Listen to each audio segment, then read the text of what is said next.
नमस्कार मित्रांनो, जय महाराष्ट्र। राज्याच्या राजकारणातून अत्यंत दुःखद बातमी जाणून घेऊयात पूर्ण अपडेट। तत्पूर्वी चॅनल नवीन असाल तर चॅनलला सबस्क्राइब करा आणि बेल आयकॉन नक्की प्रेस करा। भाजपच्या बड्या नेत्यावर कोसळला दुःखाचा मोठा डोंगर।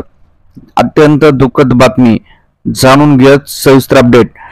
भाजपाचे नेते चंद्रशेखर बावनकुळे यांच्या कुटुंबावर कोसळला दुःखाचा डोंगर। चंद्रशेखर बावनकुळे यांच्या आईचे निधन। भाजप नेते चंद्रशेखर बावनकुळे यांना मातृशोक झाला आहे।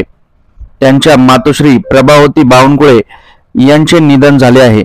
त्यांना गेल्या काही दिवसापासून आजारी होत्या। त्यांच्यावर एका खासगी रुग्णालयात उपचार देखील सुरू होते, परंतु अचानकच त्यांची प्राणज्योत माळवली आहे। नक्कीच मित्रांनो, चंद्रशेखर बावनकुळे यांच्यावर खरंच खूप मोठा दुःखाचा डोंगर कोसळलेला आहे।